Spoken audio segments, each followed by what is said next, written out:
हाय बच्चों। इस बार हम लाए हैं unit number 8। Let's start with that.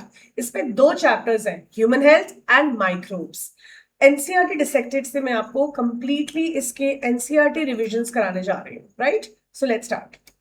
Human health and diseases में स्टार्टिंग से हमारा जो यूनिट जैसे चेंज होती है तो आपको पता है ना, उसमें प्रीफेज है and a scientist has been introduced. So let's see कि ये यूनिट के इंट्रोडक्शन क्या क्या पॉइंट्स है जो हमारे लिए बहुत इंपॉर्टेंट है और हाईलाइट होंगे। So let's start with that. Biology is the youngest of all the formalized disciplines of natural science. सबसे यंग बच्चा हमारा बायो, क्योंकि फिजिक्स केमिस्ट्री पहले से प्रोसीड करती हैं और फास्टर उसका प्रोग्रेस देखा गया है बायोलॉजी के कंपैरिजन में। एप्लीकेशंस ऑफ फिजिक्स और केमिस्ट्री तो बहुत आसानी से डेली लाइफ में दिख जाते हैं, उसकी विजिबिलिटी काफी हाई है as compare to biology.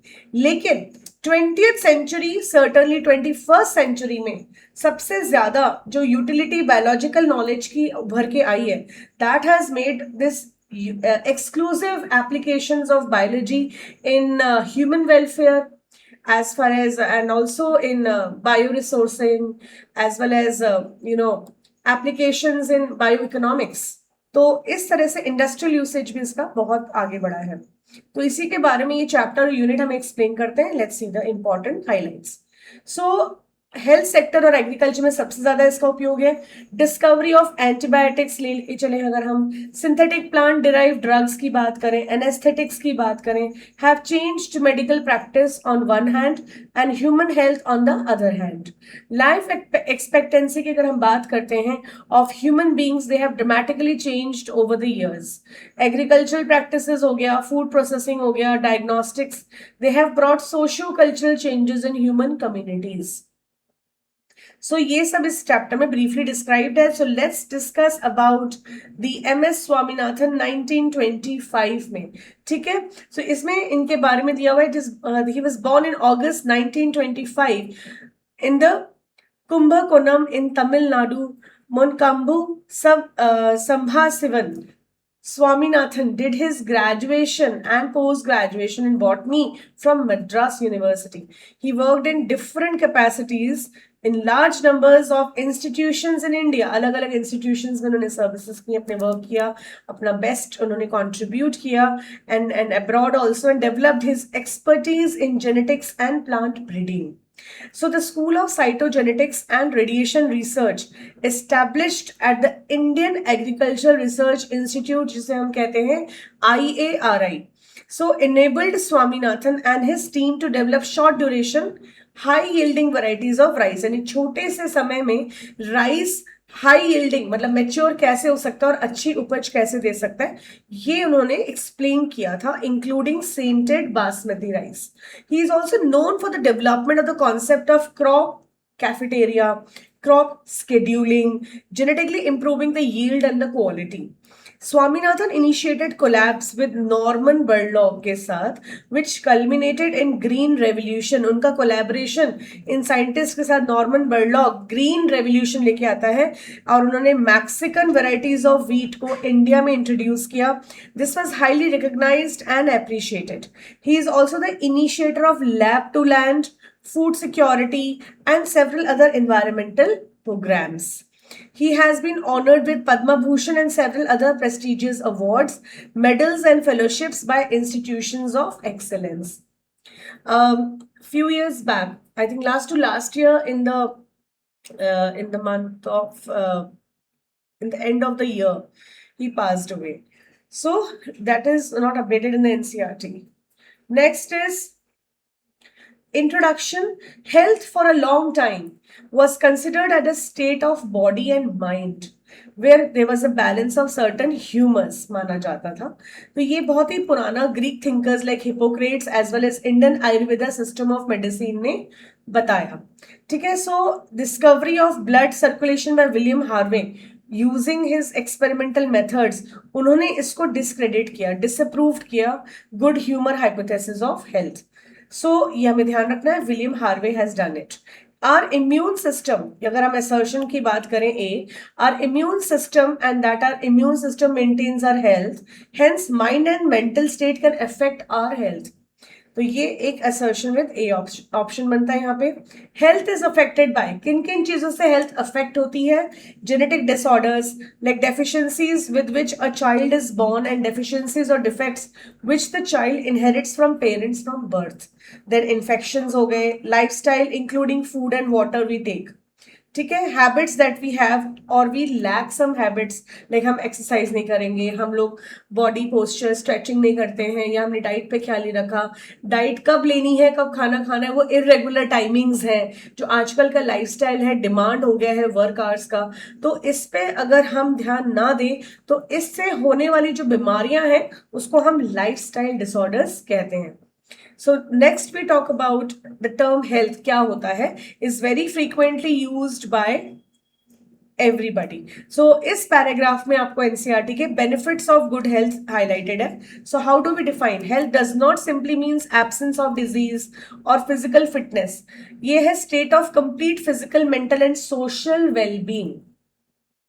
People अगर हेल्दी है तो उसके क्या बेनिफिट्स है? मोर एफिशिएंट एट वर्क, वो ज्यादा एफिशिएंसी से वर्क करेंगे। अगर हम थके हुए हैं, बीमार है, हमें फीवर है, तो उस दिन हमारा काम बिल्कुल स्लो डाउन हो जाता है। सो इंक्रीज प्रोडक्टिविटी तभी होती है जब हमारा हेल्थ अच्छा होता है, और हमारे इससे इकोनॉमिक प्रॉस्पेरिटी डायरेक्टली लिंक्ड है। जो जितना वर्क करता है वो उतना अच्छा आउटपुट देगा, उसकी अर्निंग पोटेंशियल बेटर होती है।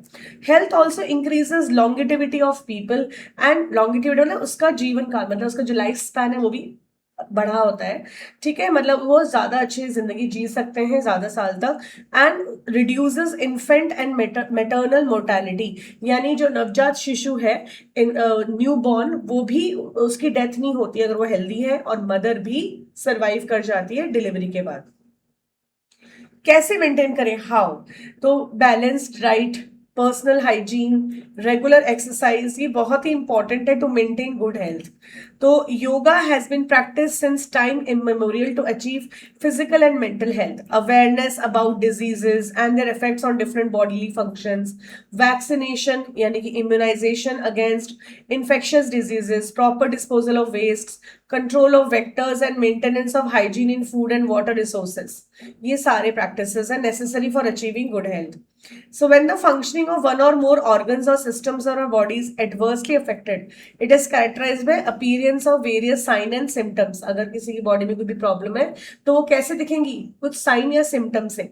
साइन वो होता है जो विजिबल है, यानी कोई चेंजेस जो दिख सकते हैं, और सिम्टम्स वो होते हैं जो महसूस कर रहा है वो इंसान, और वो बताएगा कि मुझे ये प्रॉब्लम है। Next, so we say that we are not healthy, that means हमें disease है। Diseases can be broadly grouped into infectious या non-infectious.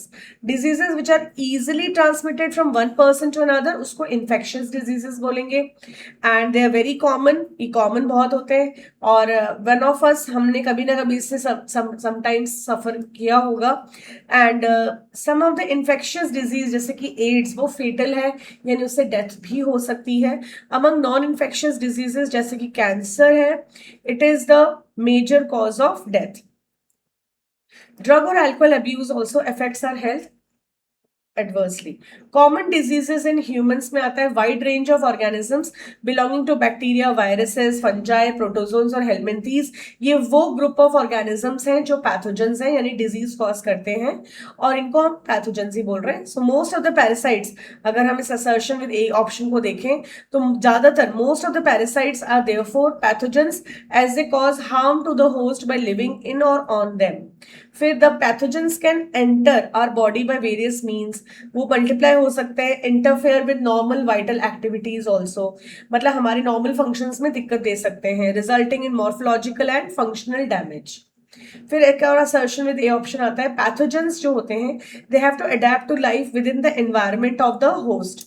For example, pathogens that enter the gut, जैसे ये लाइन है कि पैथोजेंस को भी जिस एनवायरनमेंट में रहना है उसके हिसाब से उसको ढालना पड़ेगा, अपने आप को उसमें स्ट्रगल करनी पड़ेगी उसको सरवाइव करने के लिए। तो वो कैसे होता है, तो वो हम इसमें देखने जा रहे हैं कि जैसे pathogens that enter the gut must know a way of surviving in the stomach at low pH, तो उसको लो पीएच में भी सर्वाइव करना आना पड़ेगा, right, and resisting the various digestive enzymes, host के डाइजेस्टिव एंजाइम उसको नुकसान ना पहुंचाए, वो उसके लिए अपना थिक क्यूटिकल रखता है लेयर, ताकि वो प्रोटेक्टेड रहे और डाइजेस्टिव एंजाइम से उसको कुछ भी हार्म ना हो।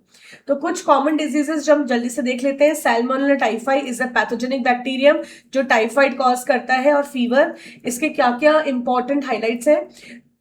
ये एंटर करता है स्मॉल इंटेस्टाइन में through food and water contaminated with them and migrate to other organs through blood. Sustained high fever यानी 39 डिग्री से 40 डिग्री सेल्सियस तक का फीवर हो सकता है। वीकनेस है, stomach pain, constipation, headache and loss of appetite, ये सब ऑफ द कॉमन सिम्टम्स हैं डिजीज के। इंटेस्टिनल परफोरेशंस एंड डेथ में occur in severe cases. So typhoid का जो फीवर है कुड बी कंफर्म कैसे? विडाल टेस्ट के थ्रू। सो क्लासिक केस होता है मैरी मेलॉन, निकनेम है उनका मैरी मेलॉन, उनको टाइफाइड मैरी बोल दिया गया। वो खुद एसिम्टोमेटिक थी, उनको कोई भी सिम्टम्स नहीं थे टाइफाइड के, एंड लेकिन वो कुक कर रही थी, एक प्रोफेशनल कुक थी, तो जो भी उनके हाथ से कुक बनने के बाद जो डिश वो खाते थे, तो वो कस्टमर्स बीमार हो जाते थे, उनको टाइफाइड हो जाता था। तो सस्पेक्शन हुआ, तो उन सभी स्टाफ का जब टेस्ट हुआ तो Mary Mallon asymptomatic typhoid patient पाए गए। नेक्स्ट है बैक्टीरियाज के और भी जो डिजीजेस होते हैं communicable. Streptococcus pneumonia, haemophilus influenzae, ये responsible for disease pneumonia in humans which infects the alveoli और air filled sac of the lungs. तो इससे क्या होगा? Alveoli gets filled with fluid leading to severe problems in respiration. तो fluid filled होता है alveoli में। सिम्टम्स है फीवर, चिल्स, कफ, हेडेक, और सीवियर केसेस में क्या होगा? लैक ऑफ ऑक्सीजन होने की वजह से, क्योंकि ऑक्सीजन की कमी है बॉडी के अंदर, लंग्स की एफिशिएंसी कम हो गई फॉर इनटेक ऑफ ऑक्सीजन, तो लिप्स और फिंगर नेल्स में turn grey to bluish in colour. Healthy person acquires infection by कैसे? मोड ऑफ इन्फेक्शन क्या है? ड्रॉपलेट या एरोजोल्स। ड्रॉपलेट मतलब छींक, खांसी, जुकाम से जो स्नीजिंग होगी, कफिंग होगी, उससे उसके पूरे पर्टिकुलर एरिया में, सरकमफेरेंस में, उस इन्फेक्टेड पर्सन ने अपने ड्रॉपलेट्स एयर में स्प्रेड कर रखे हैं। So infected person by sharing glasses भी हो सकता है। इसको फोमाइट बेस्ड इन्फेक्शन भी कहते हैं, जब नॉन लिविंग आर्टिकल्स को हम टच करें और उससे इन्फेक्शन फैलता है। तो sharing glasses and utensils with an infected person कह सकते हैं। अब डिसेंट्री, प्लेग, डिप्थीरिया, ये सब बैक्टीरियल डिजीजेस होते हैं मैन में। अच्छा, बहुत सारे ऐसे वायरसेस भी हैं ऑल्सो कॉजेज डिजीज, जैसे कि राइनो वायरस सबसे कॉमन है, जो मोस्ट इन्फेक्शियस है ये ह्यूमन एलिमेंट के लिए, और वो कॉज करता है common cold. They infect the nose and the respiratory passage but not the lungs.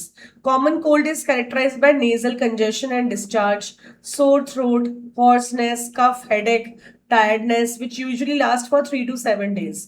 Achha, droplets resulting from cough or sneeze of an infected person is either inhaled directly or transmitted through contaminated objects, जैसे कि pen, book, cups, doorknobs, computer keyboard और mouse, and cause infection in a healthy person. अब हम बात करेंगे some of the human disease are caused by protozoans also, जैसे कि malaria, a disease man has been fighting since many years. Plasmodium, a tiny protozoan, is responsible for this disease. Different species अगर हम plasmodium का देखें, plasmodium vivax, malaria and falciparum होता है, जिसमें सबसे डेंजरस होता है वो वाला फैल्सीपेरम जो मैलिग्नेंट मलेरिया कॉज करता है, क्योंकि ये ब्रेन में इफेक्ट देता है, ये मोस्ट सीरियस है और इससे डेथ भी हो सकती है पेशेंट की। प्लाज्मोडियम एंटर्स कैसे, मतलब इसके जो अगर हम लाइफ साइकिल पढ़े तो हम डायरेक्टली वहीं जाएंगे डायग्राम में। इसमें जो चीज हाईलाइट करने वाली है वो है रप्चर ऑफ आरबीसीज, जो कि किससे एसोसिएटेड है? With release of toxic substance, जिसको हीमोजोइन कहते हैं। इसमें एक स्टेज आएगी जब आरबीसीज रप्चर होके हीमोजोइन रिलीज करेंगे। It is responsible for the chill and high fever recurring every 3 to 4 days। इसके बाद हम बात करेंगे टू होस्ट्स की। ह्यूमन एंड मॉस्किटो होस्ट्स होते हैं, ये डायजेनेटिक लाइफ साइकिल कही जाती है। डायजेनेटिक मतलब जिसमें दो होस्ट्स होते हैं, दो होस्ट्स के अंदर ये अपनी लाइफ साइकिल को पार्टली डिवाइड कर देते हैं। कुछ part of the life cycle इस होस्ट में और कुछ पार्ट दूसरे होस्ट में हो जाते हैं। So human and mosquito, so completed life cycle. The female Anopheles mosquito is a vector transmitting agent also. Next, अगर हम इस साइकिल की बात करें, ये मलेरिया की पैरासिटिक जो साइकिल है, इसमें हम क्या देखते हैं, इसको कहाँ से शुरू करें। जब भी कोई साइकिल है तो उसको हमेशा अफेक्टिंग जो वो वाली स्टेज होती है, अफेक्टिव स्टेज इन मैन, मतलब जिससे वो स्टेज जिसमें मैन में एंट्री हुई है उसकी, तो वो हम वहां से शुरू करेंगे इन्फेक्शियस स्टेज से। तो infectious stage for man is sporozoite stage. अब इसके बाद ये पूरा ये वाला जो पोर्शन है ये मॉस्किटो होस्ट का है, और ये बाकी का जो पूरा आर्च दिखाया गया है ये ह्यूमन होस्ट के अंदर है। तो अगर हम ये वाली स्टेज यहां से पढ़ते हैं कि इन्फेक्शियस स्टेज स्पोरोजोइड्स मॉस्किटोस की बाइट से ह्यूमन में, एक हेल्दी ह्यूमन में ट्रांसफर हो रहा है ब्लड में, तो यहां से हम इसको अब हाईलाइट कर देंगे, यहां से पढ़ना शुरू करते हैं। तो इसमें इन्फेक्शियस स्टेज में सलाइवरी ग्लैंड्स के अंदर, mature infective stage sporozoite escape from the gut and migrate to the mosquito salivary glands. फिर जब मॉस्किटोज में जाते bites another human and sporozoites are injected with the bite. अब वो सीधा लिवर में जाएगा, parasite sporozoites reach the liver through blood, multiply होता है मल्टीपल फिशन के थ्रू। इसके बाद ये जाते हैं आरबीसीज में, वहां पे भी ये एसेक्सुअली रिप्रोड्यूस होते हैं, और बहुत सारे आरबीसीज एक साथ रप्चर होते हैं जिसकी वजह से हीमोजॉइन, यानी कि ह्यूमंस के अंदर सिर्फ एसेक्सुअल रिप्रोडक्शन होता है, मल्टीपल फिशन, और ये हीमोजॉइन केमिकल रिलीज करता है। Haemozoin release association with periodic chills, fever after every 3 to 4 days। ठीक है, so parasites reproduce asexually in RBCs also and release this. Sexual stage आती है, गैमेटोसाइट्स यानी गैमीट्स बनके तैयार हैं यहाँ पर, लेकिन वो ह्यूमन के ब्लड में तब तक रहेंगे जब तक कोई और मॉस्किटो उसको पिक नहीं करता, और अगर एक पर्टिकुलर टाइम के बाद वो मॉस्किटो बाइट नहीं मिलती तो ये डीजनरेट हो जाएंगे, ये फिर ह्यूमन में और कुछ नहीं कर सकते। Sexual stage gametocyte developed in RBCs, ये है इन्फेक्टिव स्टेज, गैमेटोसाइट्स इन्फेक्ट कर रहा है उस कोई और मॉस्किटो या फीमेल एनाफिलीज बाइट कर रही है उस ह्यूमन को, तो उसके अंदर ये ट्रांसफर हो जाएगा, उसके गट में वो रिप्रोड्यूस करके दोनों मेल फीमेल इसके गट में रिप्रोड्यूस करेंगे, और फिर वो fertilisation and development takes place in mosquitoes gut, as per NCERT आपको यही याद करना है, and then it reaches to the salivary gland, salivary glands में जाकर फिर वो स्पोरोजोइड स्टेज आती है एक, और वो मल्टीपल फिशन करके करता है अपनी, और वहां पे स्पोरोजोइड्स रेडी हो जाते हैं। तो मॉस्किटो होस्ट के अंदर सेक्सुअल और एसेक्सुअल दोनों कंप्लीट होते हैं, यहाँ पे हम लिख देते हैं it is sexual and asexual both, क्योंकि एसेक्सुअल होता है मल्टीपल फिशन, वो होता है सलाइवरी ग्लैंड्स में, और सेक्सुअल होता है गट में, सेक्सुअल रिप्रोडक्शन गट में होता है फीमेल एनाफिलीज के। नेक्स्ट अब हम पढ़ने जाएंगे Entamoeba histolytica. It is a protozoan parasite, ठीक है, it is in the large intestine of humans which causes amoebiasis, amoebic dysentery नाम की जो एक इन्फेक्शन है, डिजीज है। सिम्टम्स है इसे क्या, कॉन्स्टिपेशन है, एब्डोमिनल पेन है, cramps, stools with excess mucus and blood clots. House flies acts as a mechanical carriers and ये सर्व करता है to transmit the parasite from faeces of infected person to food. तो ये होता है due to unhygienic eating habits and food products, therefore contaminating them. Drinking water and food contamination by fecal matter are the main source of infections. Ascaris के केस में common round worms जो हम कहते हैं, और Wuchereria the filarial worms, they are some of the helminths. ये कुछ ऐसे हेलमिंथीज हैं जो कि पैरासिटिक हैं। हेलमिंथीज कुछ फ्री लिविंग भी होते हैं, that we teach in animal kingdom, so which are known to be, यहां पर हम उन हेलमिंथीज की बात करें जो बीमारी करेंगे, एस्कैरिस इंटेस्टिनल पैरासाइट जो एस्कैरियासिस कॉज करता है। Symptoms of this disease includes internal bleeding, muscular pain, fever, anaemia and blockage of the intestinal passage. The eggs, अगर हम बात करें, of the parasites are excreted along with the feces of infected persons which contaminate soil, water and plants, etc. So a healthy person acquires this infection through contaminated water, vegetables, fruits, etc.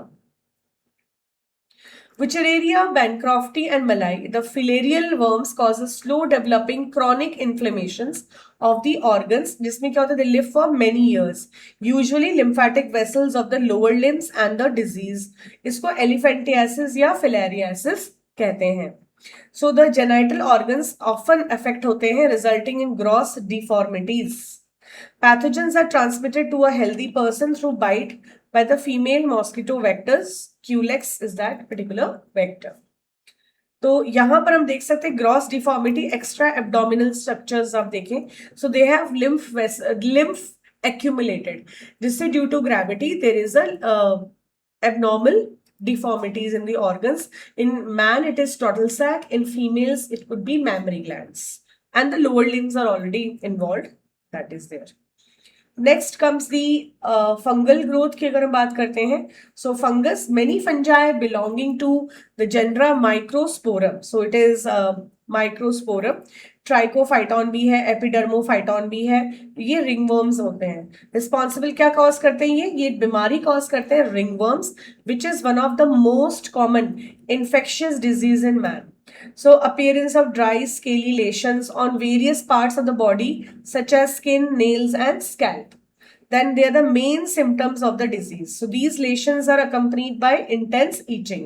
इसमें काफी intense itching है. Heat and moisture help these fungi to grow, which makes them thrive in skin folds such as those in the groin or between the toes. So ringworms are generally acquired from soil or by using towels, clothes, or even the comb of infected individuals. So इसको वैसे आता था MTE, M for microsporum, T Trichophyton, E Epidermophyton. अब इसमें हम देख सकते हैं. सो स्पोर एक है, दो फाइटॉन वर्ड यूज हुआ है, फाइटॉन फाइटॉन एक spore. So this is a diagram showing ringworm affected area of skin. Next अगर हम देखें यहाँ पर मेंटेनेंस ऑफ, कैसे इसको हम कंटामिनेटेड जितने भी कम्युनिकेशन जो होती है सर डिजीजेस के साथ, इन्फेक्शंस के साथ, इसको हम कैसे कंट्रोल में रख सकते हैं. So maintenance of personal and public hygiene is very important for prevention and control of many infectious diseases. So assertion with A. Measures for personal hygiene includes keeping the body clean, consumption of clean drinking water, food, vegetables, fruits, etc. Public hygiene की बात करें तो proper disposal of waste and excreta, periodic cleaning and disinfection of water reservoir, यानी आसपास जो भी पानी ठहरा है उसको क्लीन करते रहना, उसको नहीं ठहरने देना, वरना उसमें कोई कैरोसिन डाल दें ताकि ऊपर की लेयर में पूरी कैरोसिन हो जाएगी, बीइंग लाइटर इन वेट, और मॉस्किटोज उसमें अपने एग्स ले नहीं कर पाएंगे. सो जैसे पूल्स हैं, सीज पूल्स हैं, टैंक्स हैं, observing standard practice of hygiene in public catering, ताकि ये ऐसी चीजें जो पूरी पब्लिक न्यूसेंस की वजह से काफी रेसिडेंशियल एरियाज या कमर्शियल एरियाज में दिक्कतें कर सकती हैं by breeding, giving them a breeding ground, मतलब वेक्टर्स को एक ब्रीडिंग ग्राउंड प्रोवाइड हो जाता है. These measures are particularly essential where the infectious agents are transmitted through food and water such as typhoid, amoebiasis and escheriasis. So in case of airborne disease अगर हम देखें, जैसे airborne मतलब air से होने वाली problems अगर हम देखें such as pneumonia, common cold, in addition to the above measures, close contact with the infected persons or their belongings should be avoided. Infected person के साथ दूरी बना के रखनी है. मलेरिया और फिलेरियासिस का ट्रांसमिशन होता है through insect vectors. Most important major is to control और एलिमिनेट द वेक्टर्स. ये वेक्टर्स वाले है प्रिवेंशंस, ठीक है. So they are bleeding places, so avoiding stagnation of water in and around residential areas, regular cleaning of household coolers, use of mosquito nets, introducing fishes like gambusia in the ponds that feed on the mosquito larvae. वो mosquito खा जाते हैं, वो larvicidal है. Spraying of insecticides in ditches, drainage areas and swamps, etc. Addition to that, doors and windows should be provided with wire mesh to prevent the entry of mosquitoes. So such precautions have become more important, especially in the light of recent widespread incidences of vector-borne बीमारियां अचानक से काफी ज्यादा फैल जाती हैं particular season में, specially इस मौसम में जब हम इसको मॉनसून में इसको हम डिस्कस कर रहे हैं. सो वेक्टर-borne is Aedes mosquito disease like dengue and chikungunya in many parts of the India. ये assertion with A और ये है fish. You can see there. और ये यहाँ पर हमने दिखाया कि किस से वर्म्स दिख रहे हैं अल्ट्रासाउंड के अंदर. तो यहाँ पर हम देखेंगे कि the advancement made in biological science has armed us to effectively deal with many infectious diseases. तो हो क्या रहा है, अगर हम कोई भी एक यहाँ पे आ गया ये वाली लाइन और इसके बाद कोई भी ऊपर का कोई भी एक लाइन ऑफ प्रैक्टिस कि कैसे हम इसको इन्फेक्शियस डिजीज को अवॉइड कर सकते हैं, तो कोई भी एक कॉम्बिनेशन अगर एज अ रीजन देंगे तो वो राइट होता है। तो इसलिए मैंने कहा any one of the combinations can come from this paragraph. The use of vaccines immunisation programmes has enabled us to completely eradicate deadly disease like smallpox. Large number of other infectious disease like polio, diphtheria, pneumonia, tetanus has been controlled to a large extent by the use of vaccines. और biotechnology जो हम बाद में पढ़ेंगे unit number 9 में, तो it is at a verge of making available new और safe vaccines जिसमें मिनिमम इम्यून रिस्पॉन्सेज हो, ताकि वो बॉडी के अपने ही नोन जीन्स के थ्रू बने। तो उससे ह्यूमन का ही जीन अगर अपनी ही बॉडी में सिमिलर कोई वैक्सीन बनाता है, डीएनए एज वैक्सीन्स, तो वो मिनिमम साइड इफेक्ट्स रखता है, वो मोस्ट एक्सेप्टेड भी है। सो यहाँ पर हम असर्शन विद ए बना रहे हैं, the discovery of antibiotics and various other drugs has also enabled us to effectively treat infectious diseases. Next हम देखने जा रहे हैं इम्यूनिटी क्या होती है। So what is immunity? Every day we are expose to large number of infectious agents. Daily हम लोग बहुत तरह के एजेंट्स हमारे इनहेल कर रहे हैं, हम ओरली कंज्यूम कर रहे हैं, पानी भी पी रहे हैं, फूड भी खा रहे हैं, राइट। सो जेनिटल ट्रैक्ट्स है, right, and then urinary tracts की ओपनिंग्स है, आइज की ओपनिंग है, ईयर ओपनिंग्स है, तो ये सारे गेटवेज होते हैं जहां से पैथोजन एंटर कर सकता है। सो हाउएवर हम लोग सभी के सभी रोज डेली बीमार नहीं होते। So why? So this is due to the fact that the body is able to defend, body इसको इन पैथोजन्स के अगेंस्ट खुद को बचा सकती है हमें, most of these foreign agents को। सो दिस ओवरऑल एबिलिटी जो है होस्ट की to fight the disease causing organisms conferred by the immune system, इसको इम्यूनिटी कहते हैं। So it is of two types, innate immunity और acquired immunity.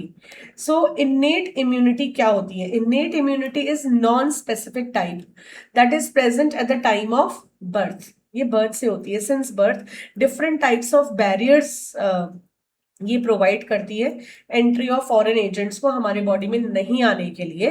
तो इसके कौन कौन से 4 बैरियर्स हैं ये हम देख लेते हैं, ये मैच द कॉलम की तरह आ सकता है। सो फिजिकल बैरियर्स में है स्किन, जो कि मेन बैरियर है, इसमें म्यूकस कोटिंग है, respiratory, gastrointestinal, urinary genital tract में इसकी पूरी कोटिंग है, एंड इसको हम कहते हैं माल्ट। आधा यानी 50% मेन माल्ट मेन है, क्योंकि ये 50% कॉन्ट्रीब्यूशन रखता है, ये आपको ध्यान रखना होगा। फिर नेक्स्ट फिजियोलॉजिकल बैरियर्स में आता है acid in the stomach, saliva mouth के अंदर, tears from eyes, all prevent microbial growth. Cellular barriers में क्या आएगा? सर्टन ल्यूकोसाइट्स या डब्ल्यूबीसीज है हमारे बॉडी में, जिनका न्यूक्लियर शेप यानी कि उसके जो न्यूक्लियस है उसमें जो लोब्स हैं वो मोर देन 3 होते हैं, तो 3 से बियॉन्ड 4 हो गया, सम हैव 5। तो जिसके न्यूक्लियस में ही चेंजेस है, यानी मॉर्फोलॉजिकल यानी दिखने में जिसमें बदलाव है, न्यूक्लियस अलग अलग है, इसीलिए इसको नाम दिया गया है PMNL। न्यूट्रोफिल्स को PMNL बोलते हैं, पॉलीमॉर्फो न्यूक्लियर ल्यूकोसाइट, यानी पॉली मतलब एक से ज्यादा, मॉर्फोलॉजिकल यानी विजिबल फीचर न्यूक्लियस का होता है, ल्यूकोसाइट डब्ल्यूबीसीज का। ये फैगोसाइटिक होते हैं, मल्टीलोब स्ट्रक्चर्स होते हैं। नेक्स्ट हम पढ़ते हैं साइटोकाइन बैरियर्स। इसके बाद अच्छा हाँ, ये मुझे फिनिश करना होगा। पीएमएनएल न्यूट्रोफिल्स होते हैं, मोनोसाइट्स हैं और नेचुरल किलर्स भी हैं। ये भी 2 और वेराइटीज हैं, टाइप ऑफ लिम्फोसाइट्स ही होते हैं डब्ल्यूबीसीज के, और ये भी macrophages in the blood, they in the blood as well as macrophages, जो मिलकर ये टिश्यूज के अंदर होते हैं। जो आप मोनोसाइट्स ब्लड में दिखता है, वो अगर किसी टिश्यू में स्पेसिफिकली लोकेट हो गया है तो उसको हम टिश्यू मैक्रोफेज कहते हैं। जैसे लंग्स का होता है, कफर सेल्स इन लिवर होता है, right, and Peyer's patches intestine में होते हैं। तो ये सारे लोकेशन बेस्ड, अगर उनका रेसिडेंशियल एरिया बिल्कुल डिफाइंड हो जाता है लोकेशन वाइज, इसको टारगेट करके इन फाइटिंग सोल्जर्स को हम रीलोकेट कर देते हैं अलग अलग ऑर्गन्स में, तो उसको टिश्यू मैक्रोफेजेस कहते हैं, and they can phagocytose and destroy microbes. Cytokine barriers क्या करते हैं? वायरस इन्फेक्टेड सेल्स हैं, से सिक्रीट प्रोटीन्स जिसको इंटरफेरॉन्स कहते हैं, जो प्रोटेक्ट करते हैं non infected cells from further viral infections. तो ये इन्फेक्टेड जो वायरस है सेल्स, जैसे ये वायरस है और ये इन्फेक्टेड सेल है, तो ये रिलीज करेगा इंटरफेरॉन, और जो आसपास के नेबरिंग हेल्दी सेल्स हैं ये इनके ऊपर सिग्नलिंग कर देगा मेम्ब्रेन पे, ताकि ये वायरस उसको वायरस जैसे उनको एडर होने की कोशिश करेगा, उनसे हाय हेलो बोलने की कोशिश करेगा, तो रिजेक्ट कर देंगे कि नहीं, इसने हमारी बॉडी को नुकसान पहुंचाया है। सो दीज जो ये वाले अनशेडेड सेल्स हैं, these cells are protected from the viruses. जिसको हम ऐसे याद कर सकते हैं, ये इंटरफेरॉन्स यही काम करते हैं। Next is acquired immunity. क्या होती है? तो एक्वायर्ड इम्यूनिटी होती है, एक्वायर्ड मींस आफ्टर बर्थ, ये काफी स्पेसिफिक होती है, पैथोजन के अकॉर्डिंग डेवलप होती है। असर्शन है इसका एक, it is characterise by memory. इसमें मेमोरी डेवलप होती है कि एक बार कोई इन्फेक्शन आ जाए, नेक्स्ट टाइम वाली एंट्री पे वो ज्यादा धमाका करेंगे और ज्यादा उसको बहुत ही हाई उस पे हाई वोल्टेज ड्रामा करके उसको किल कर देंगे। सो दैट इज वाई इसी को ही हम लोग इम्यूनाइजेशन, वैक्सीनेशन में जो आर्टिफिशियली हम जो इम्यूनाइजेशन बॉडी में डेवलप कर रहे हैं, वैक्सीनेशन में यही मेथड यूज करते हैं। So when our body encounters a pathogen for the first time, it produces a response जिसे प्राइमरी रिस्पॉन्स कहते हैं, which is at a low intensity. So subsequent encounter with the same pathogen elicits a highly intensified, जो second time जो मैंने बोला ना reaction होती है, जिसको सेकेंडरी रिस्पॉन्स भी कहते हैं, उसको एनेमेनेस्टिक रिस्पॉन्स भी कहते हैं, जिसमें आईजीजी आता है। प्राइमरी में आईजीएम नाम का एंटीबॉडी रिलीज होता है और सेकेंडरी में IgG. So this is all, this is in fact our body appears to have memory in the first counter। और इसी से RH फैक्टर से रिलेटेड RH इनकम्पैटिबिलिटी, जिसमें हम इरिथ्रोब्लास्टोसिस फेटालिस को यहां पर कोरिलेट कर सकते हैं। नेक्स्ट उसकी क्लास आपको मिलेगी यूनिट नंबर 5 के वन शॉट्स में, आप वहां पे जाके उसको एक बार रिकैप कर सकते हैं। So the primary and secondary immune responses are carried out with the help of two special types of lymphocytes, B and T lymphocytes. And you can see here, जो बी लिम्फोसाइट्स होते हैं, they produce army of proteins जिसको antibodies कहते हैं। ये blood में होता है डायरेक्टली, इसलिए इसको ह्यूमरल इम्यूनिटी भी कहते हैं। इसमें H2L2 मॉडल काम करता है, जैसे आप यहाँ पे देख सकते हैं। अच्छा, हमने ये भी काउंट किया कि कितने इसमें डाइसल्फाइड बॉन्ड्स हैं। तो ये ना क्वाटर्नरी प्रोटीन्स होते हैं, जिसमें 4 पॉलीपेप्टाइड्स हैं, 2 light and 2 heavy chains with disulphide bridges हैं इसके अंदर। सो इसमें ये वाला है जो ये कांस्टेंट नहीं है, ये वेरिएबल्स हैं। ये एंटीजन को अपने पास अप्रोच करने के बाद मॉडिफाई करते हैं उसके अकॉर्डिंग। जैसे हर एक का बैंगल या रिंग साइज अलग होता है, तो ये एंटीजन्स भी अलग अलग शेप्स के आ सकते हैं, तो उसको उसके अकॉर्डिंग वो मॉडिफाई करके मोल्ड तैयार करते हैं लास्ट मोमेंट पे, ताकि उसको कैप्चर कर लें। एंड जो बाकी का रिमेनिंग पार्ट है, ये वाला इसका आधा पार्ट और बाकी का हैवी चेन का हाफ पार्ट, ये हमेशा कांस्टेंट होता है, फंक्शनल। ये लाइट चेन्स है 2 स्मॉलर एंड ये अंदर वाले हैं 2 हैवी चेन्स, ठीक है। और ये डाइसल्फाइड H2L2 मॉडल होता है। इसको हमने ऐसे याद रखा हुआ है, कितने ऐसे एंटीबॉडीज एनसीईआरटी में 4 मेंशन्ड है, वैसे 5th भी आइडेंटिफाई हो चुका है, तो हमने इसको लिखा था ऐसे करके गेम। आप इसको गेम डी भी याद कर सकते हो, GAME गेम, जो IgG, IgA, IgM, IgE है, और IgD भी आता है, राइट। नेक्स्ट, ये अगर स्नेक बाइट हो गया या किसी को मिल्क से एलर्जीज है, उसमें बॉडी में ट्रेस होता है IgD। एंड नेक्स्ट अगर हम बात करते हैं कि क्यों H2L2 मॉडल बना, तो वो असर्शन विद A ऑप्शन है, वापस में मार्क कर सकते हैं।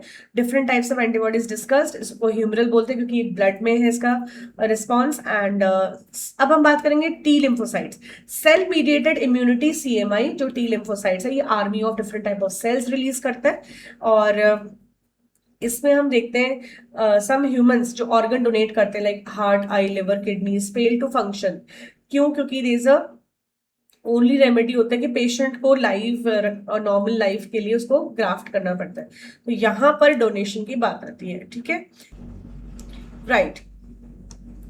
तो अब इसमें हम क्या देखते हैं कि why it is that the organs can not be taken from just anybody, क्योंकि उसमें CMI एक्ट करता है, ठीक है, CMI प्रॉब्लम क्रिएट करता है, इसीलिए वो ये कंसिडर कर लेता है, वो ये डिटेक्ट कर लेता है कि ये सेल्फ है, यानी ये जो ऑर्गन आया है ये किसी और का है, किसी अदर पर्सन से आया है, अदर, ठीक है। तो इसलिए वो ग्राफ्ट रिजेक्शन की कॉजेस बन सकते हैं। तो इसलिए हमेशा डोनर्स को और रिसिपेंट को मैच करना बहुत जरूरी है। बहुत सारे प्रोटीन्स एंड ब्लड टेस्ट हैं जो मैच होने चाहिए। Tissue matching, blood group matching are essential before undertaking any graft transplant, and even after this, the patient has to take immunosuppressants all his her life. Immunosuppressants मतलब इस immunity को low करना होता है, इसलिए उनकी immunity already compromised है, so they have other complications further after the donation process operation is done. But definitely survival rate is very good for those who have actually overcome this. तो depend करता है subject to subject कि वो कितना successful होगा.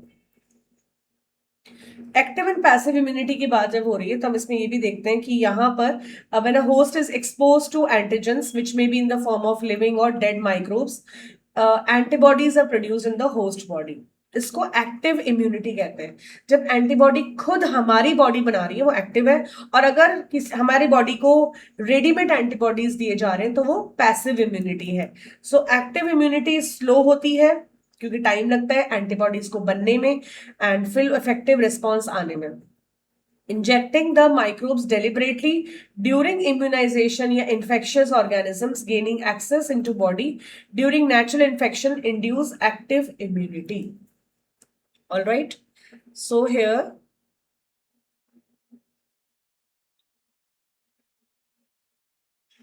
okay. So when ready-made antibodies are directly given to protect the body against foreign agents, it is passive immunity. Mother's milk को consider करते हैं very essential for the newborn infants. क्यों? The yellowish fluid जो colostrum है उसमें IgA होता है. Body की जितनी भी सिक्रीशंस है like tears from the eyes, mother's colostrum, इसमें IgA एज अ एंटीबॉडी होता है. So to protect the infant, तो उसको ये नेचुरल मिलता है रेडीमेड एंटीबॉडी. तो this is natural passive immunity. दूसरी नेचुरल पैसिव इम्यूनिटी है through placenta IgG. Placenta during pregnancy IgG. So here you can see colostrum के benefits. That's why it is encouraged to have breastfeeding. इसमें carbs है, proteins, growth factors, enzymes, and many other things, enzyme inhibitors, nucleotides, nucleosides, cytokines, fats, lipids, vitamins, minerals, in a balanced way, so that will protect the person, newborn. Vaccination or immunization. What is the principle behind it? The principle of immunization or vaccination is based on memory of the immune system. So a preparation of antigenic properties of pathogen or inactivated weakened pathogens या vaccines are introduced into the body. एक कोई भी तो heat killed या week pathogen जो कि बहुत ज्यादा स्ट्रॉन्ग ट्रिगर ना कर दे प्रॉब्लम, उनको बॉडी में इंजेक्ट कर दिया जाता है इन अ स्मॉलर अमाउंट डोज, और एंटीबॉडीज प्रोड्यूस होते हैं ग्रेजुअली, एंड दैट इंश्योर्स कि जब नेक्स्ट टाइम वो सेम पैथोजन कभी भी एक्सपोज्ड होता है वो इंसान, तो वो ऑलरेडी प्रोटेक्टेड है. सो ड्यूरिंग एक्चुअल इन्फेक्शन वो प्रोटेक्टेड है. So vaccines also generate memory B and T cells that recognize the pathogen quickly on subsequent exposure and overwhelm the invaders with a massive production of antibodies.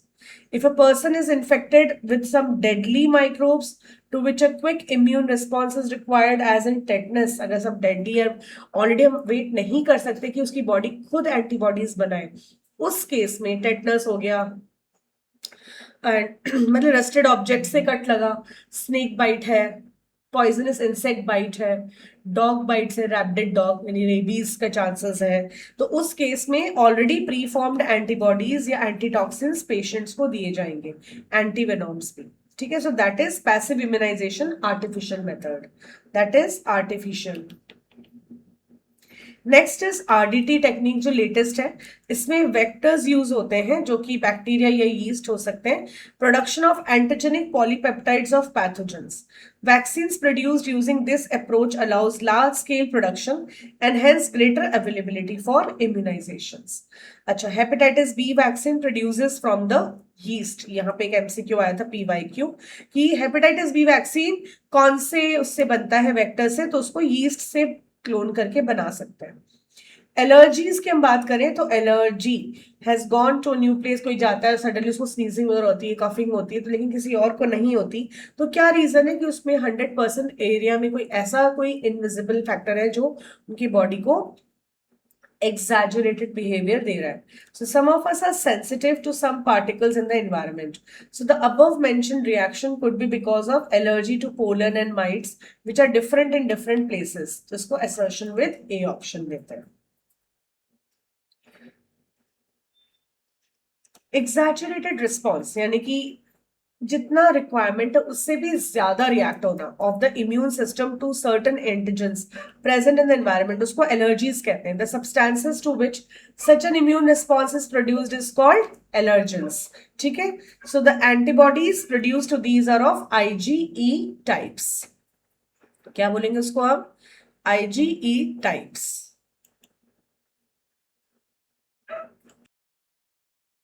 All right. तो यहां पर हम देखते हैं basically इस case में, in this case what you call it, as I said, IgE. तो common examples of allergens are mites in dust, pollens, animal dander, etc. Symptoms क्या होंगे एलर्जिक रिएक्शंस के? इंक्लूड स्नीजिंग, वाटरी आईज होंगी, running nose and difficulty in breathing. क्यों? क्योंकि इसमें ना mucus आ जाता है ट्रैक्ट में, म्यूकस सिक्रीशन एक्सेस होता है, तो उसकी वजह से डिफिकल्टी इन ब्रीदिंग आती है.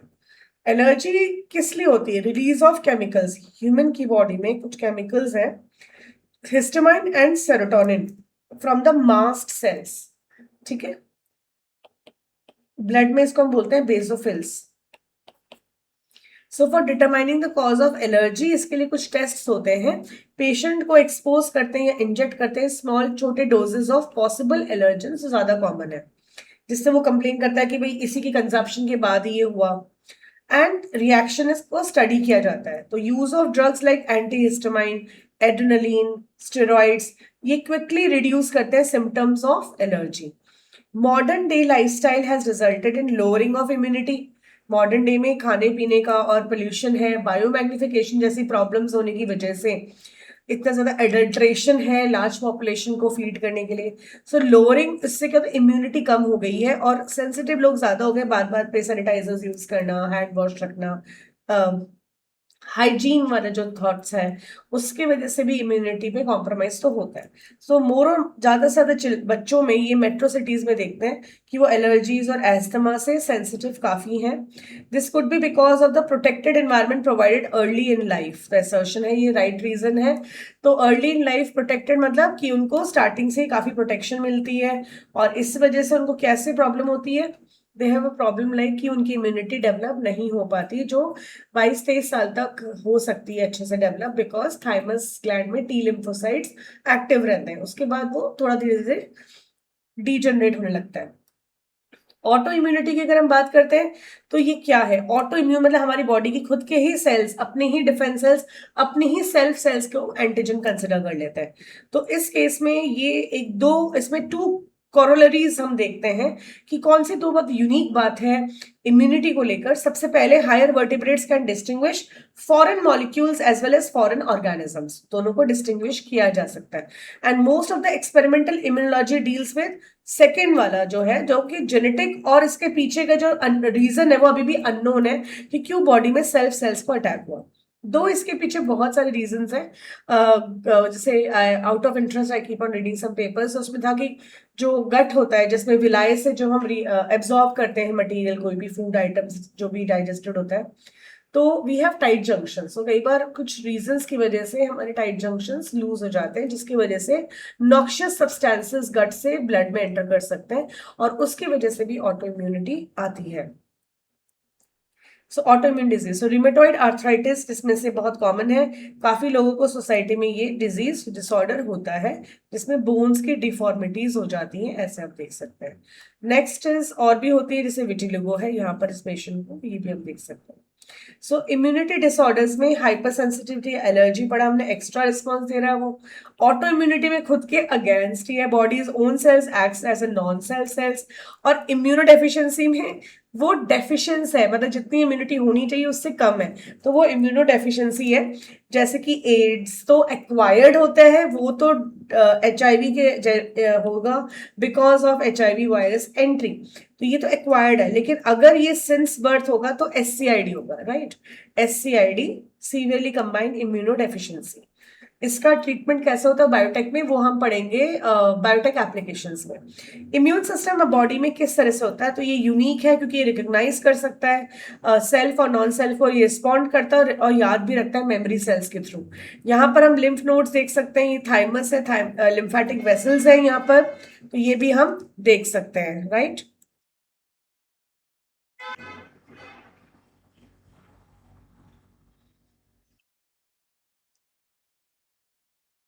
राइट, तो here we see that diagrammatic representation of lymph nodes। तो यहाँ पर हम देखते हैं जो बोन मैरो है ये ह्यूमरल इम्यूनिटी इन ब्लड है और थाइमस है सेल मीडिएटेड इम्यूनिटी। तो प्राइमरी जो लिम्फोइड ऑर्गन्स है वो है बोन मैरो और थाइमस, और सेकेंडरी ऑर्गन्स में है tonsils, Peyer's, patches, spleen, appendix, lymph nodes, ये होते हैं। तो इनके अलग अलग पोजीशनिंग होती है। टॉन्सिल्स यहाँ पर होते हैं, यहाँ पे ओरल कैविटीज है वहां पर, इन द पूरा जो रिंग है नेजल और इनटेक है, और जैसे एयर और वाटर एंड फूड मीडियम वाले एंट्री गेट्स पर। पियर पैचेस इंटेस्टाइन में होगा। स्प्लीन भी यहाँ पे छोटा सा रेड बीन शेप स्ट्रक्चर होगा नियर द पैनक्रियास, जिसमें से पूरा मतलब ब्लड के अंदर जो है पैथोजेंस वो ट्रैप होते हैं। एंड अपेंडिक्स इंटेस्टाइन में होगा, लिम्फ नोड्स भी होंगे यहाँ पर। नेक्स्ट अगर हम बात करते हैं, ये तो हम यहाँ देख सकते हैं, यहाँ पे मैंने सारा ये बनाया बोन मैरोज में ये सिंथेसाइज होगा, mainly it is in the bone marrow. Maturation के लिए जो टी लिम्फोसाइट्स जो है ना, लिम्फोसाइट्स कुछ पैच मैचुरेशन के लिए थाइमस में चला जाता है for maturation, and some of them stay in the bone marrow, वो बी लिम्फोसाइट्स होते हैं। तो ये इस तरह से है। तो यहाँ पर हम देखेंगे the bone marrow is the main lymphoid organ where all the blood cells including lymphocytes are produced. Thymus is a lobed organs located near the heart and beneath the breastbone. Thymus बहुत ही large है at the time of birth और ये reduce रहता है size में with age. At the time of puberty it is attaining and it is reduces to a very small size. Both bone marrow and thymus ये provide करता है micro environment for the development and maturation of T lymphocytes. Spleen क्या है? It is a large bean-shaped organ. Mainly क्या contain करता है? Lymphocytes and phagocytes. So it acts as a filter of the body. Spleen को बोलते हैं क्योंकि ये blood borne जो microbes हैं उनको trap कर लेता है. Large reservoir of erythrocytes भी इसमें है dead RBCs का. So it is a graveyard of RBCs. Lymph nodes, small or solid structures, are located at different points in the lymphatic system. Lymph nodes क्या serve करता है? To trap the microbes or other antigens, which happens to get into the lymph and tissue fluid. Antigens trapped in the lymph nodes are responsible for activation of lymphocytes present there, and it causes the immune response. तो lymphoid tissues are also located within the lining of major tracts, जैसे कि respiratory, digestive, urinary tracts, जिसको हमने बताया था malt कहते हैं। Malt का फुल फॉर्म आपको याद रखना है म्यूकोसा एसोसिएटेड लिम्फॉइड टिश्यूज। ये 50%, more than 50% of the lymphoid tissues in humans होते हैं। नेक्स्ट की हम बात करें AIDS, it is a group of symptoms basically, इसलिए इसको बोलते हैं syndrome. So it is acquired immunodeficiency syndrome. It means deficiency of immune system acquired during the life time of individual, indicating that it is not a congenital disease. So syndrome means a group of symptoms. AIDS was the first reported in 1981. In the last 25 years, it has spread all over the world, killing more than 25 million persons. Worldwide killing. So HIV is the cause, which is the cause, human immunodeficiency virus, HIV. ये एक तरह का retrovirus है। And what is a cause, let's study. यहाँ पे मैंने लिखा है ट्रांसमिशन के कारण क्या क्या हो सकते हैं, इसको रीड आउट कर लेते हैं। Sexual contact with infected person, contaminated blood and equipments को यूसेज के टाइम पे ब्लड जब ट्रांसफ्यूज हो रहा है। Infected needle sharing, example IV drugs abusers के अंदर ये बहुत कॉमन है। Infected mother to child via placenta, but after the जब प्लेसेंटा सेपरेशन होगा, अम्बिलिकल कॉर्ड कट होगा, उस टाइम पे इन्फेक्शन होगा। नेक्स्ट इज हाई रिस्क पे कौन कौन से लोग हैं, multiple sexual partners, drug addicts, repeated transfusion जो होता है बार बार जिसको ब्लड चढ़ता है जैसे थैलेसेमिक पेशेंट को, and HIV positive mother due to poor monitoring. अब यहाँ पे ये बात भी है कि ऑलवेज इसमें एक टाइम लैग होता है, जब तक इन्फेक्शन एंटर करता है और अपीयर होता है उसके सिम्टम्स, उसमें टाइम लैग है। और ये फ्यू मंथ्स से मैनी ईयर्स तक हो सकता है, डिपेंड्स कि पर्सन की इम्यूनिटी कितनी स्ट्रांग है। यूजुअली 5 से 10 साल लगता है। ये HIV साइकिल है जो दिया हुआ है, इसमें यहाँ पर ये रिट्रोवायरस है, वायरल प्रोटीन कोड अपना बाहर लीव करेगा, वायरल कोर जो RNA कोर है वो अंदर इन्फेक्ट होगा, अंदर जाएगा। ये प्लाज्मा मेम्ब्रेन है, एनिमल सेल दिया हुआ है, सो it is macrophage, because macrophages हमने इसको क्यों कंसिडर किया, क्योंकि यहाँ पे ये रप्चर नहीं हो रहा है और ये ये प्लाज्मा मेम्ब्रेन रप्चर नहीं हुआ, वायरसेस बाहर आ गए, तो ये कंटिन्यू कर रहा है वायरस की प्रोडक्शन, तो ये वायरस फैक्ट्री हुआ, तो दैट इज अ मैक्रोफेज। तो ये viral RNA is introduced into the cells, viral DNA is produced by reverse transcriptase enzyme। तो ये साइटोप्लाज्म है, ये वायरल DNA इनकॉर्पोरेट हो गया इन द होस्ट जीनोम के अंदर, ये न्यूक्लियस है, ये DNA, तो new viral RNA is produced by the infected cells, और ये न्यू viruses are produced, ये new viruses which can infect other cells।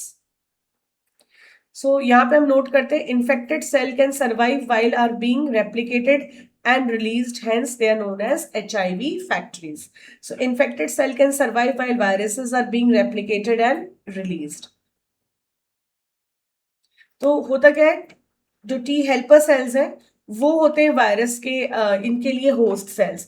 Macrophages तो फिर भी मल्टीपल कॉपीज वायरसेस की बना देंगे, धीरे धीरे वो डिग्रेड होते हैं, लेकिन T हेल्पर सेल्स जब सेम प्रोसीजर करता है तो वो जब रिलीज करता है वायरसेस को तो वो रप्चर हो जाता है। तो इससे क्या होता है, हेल्पर सेल्स रिड्यूस होते हैं, तो T लिम्फोसाइट्स का ये वाला पार्ट अगर मतलब ये T सेल्स होते हैं, अगर ये रिड्यूस होंगे तो T helper cells maturation of B lymphocytes के लिए जरूरी है, तो ऑटोमेटिकली इनडायरेक्टली B लिम्फोसाइट्स की भी अमाउंट कम हो जाएगी, तो इसलिए इम्यूनिटी धीरे धीरे उस पर्सन की कॉम्प्रोमाइज हो जाती है।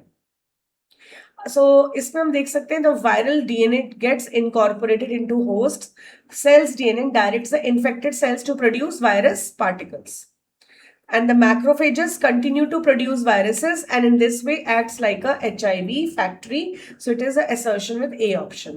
Next we come to the progenies, the progeny virus is released in the blood, attack other helper T lymphocytes, so this is repeated leading to a progressive decrease in the number of helper T lymphocytes in the body of infected person।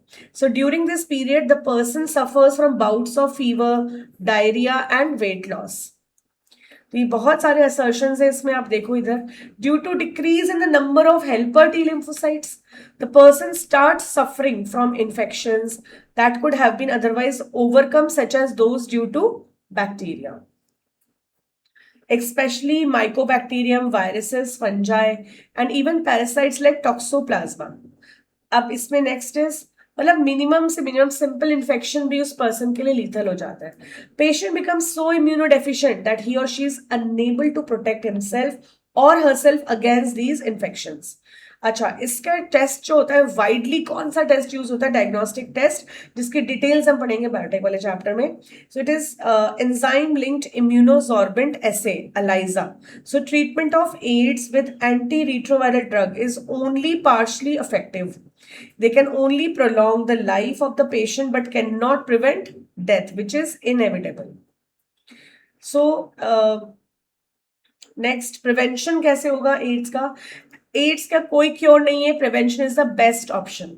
Moreover HIV infection more often spreads due to conscious behavior patterns and it's not something that happens inadvertently like pneumonia or typhoid। तो ये B option बनता है यहाँ पर। The only excuse may be ignorance and it has been rightly said don't die of ignorance because we know how it is caused, जब ये बीमारी होती कैसे है, स्प्रेड कैसे होती है, तो उन सब चीजों को प्रिकॉशनरी माइंड में रखना होगा। National AIDS control organisation NACO, ये एक एंड अदर, ये गवर्नमेंट ऑर्गेनाइजेशन और नॉन गवर्नमेंट NGOs हैं जो HIV पेशेंट्स का केयर भी करते हैं और अवेयरनेस करते हैं लोगों के अंदर सोसाइटी में टू प्रिवेंट इट स्प्रेड, उसको स्प्रेड को कम करने के लिए। So doing lot to educate people about AIDS. Then WHO, it has started number of programs to prevent the spreading of HIV infections। अच्छा, जैसे कि ये सारी चीजें। So what are those preventions? Let's discuss. Making blood from blood banks safe from HIV, Second, B option, ensuring the use of only option क्या मतलब B is the right part here. Ensuring the use of only disposable needles and syringe in public and private hospitals and clinics. Then free distribution of condoms, controlling drug abuse, advocating safe sex, and promoting regular checkups for HIV in susceptible populations. These are some such steps taken up. Infections with HIV or having AIDS is something that should not be hidden. Since then, infection may spread to many more people. Assertion made. HIV/AIDS infected people need help and sympathy instead of being shunned by society.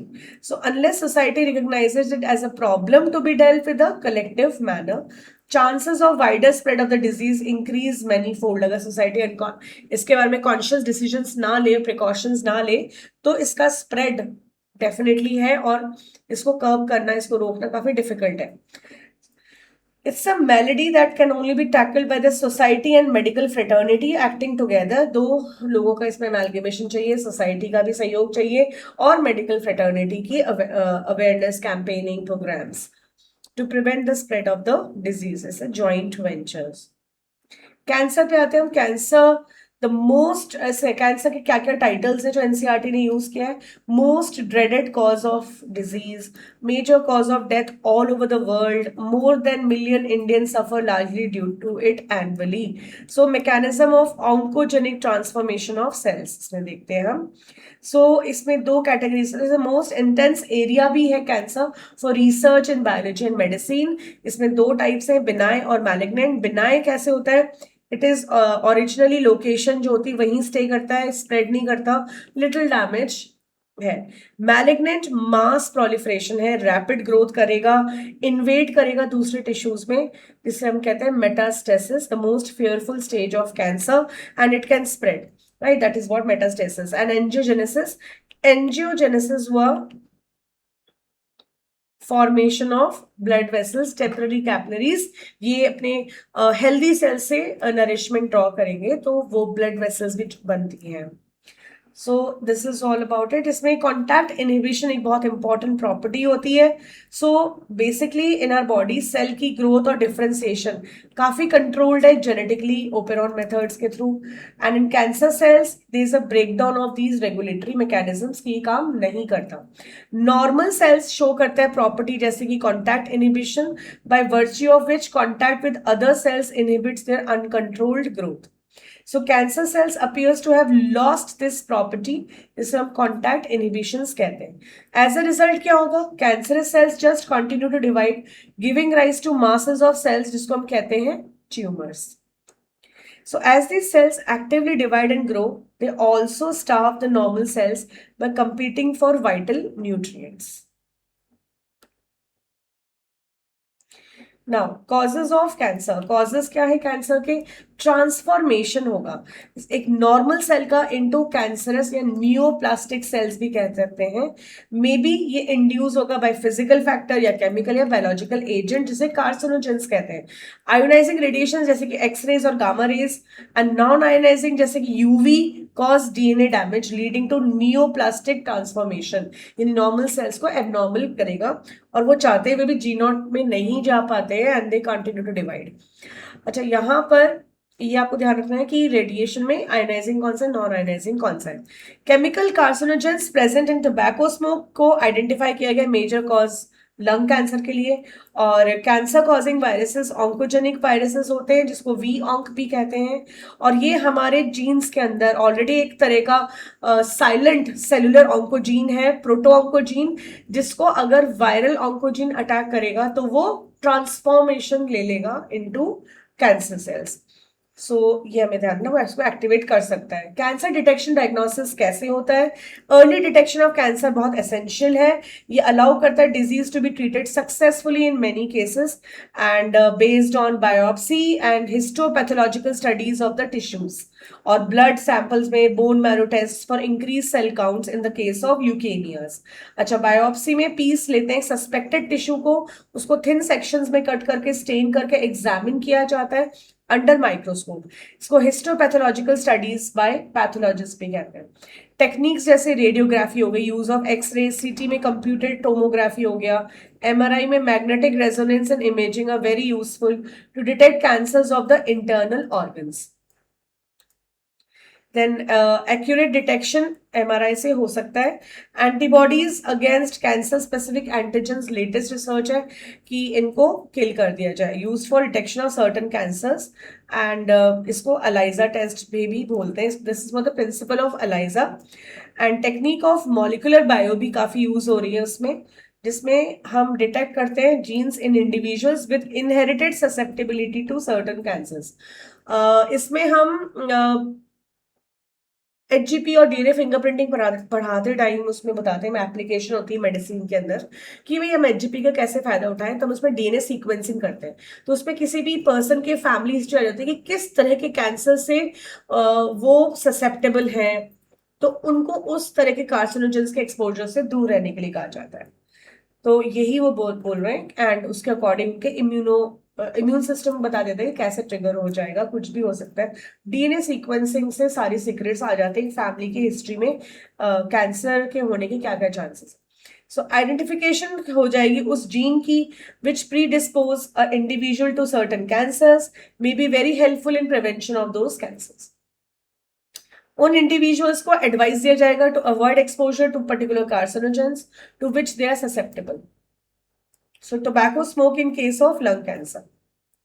Assertion with A. Treatment of cancer में common approaches क्या है for the treatment of cancer?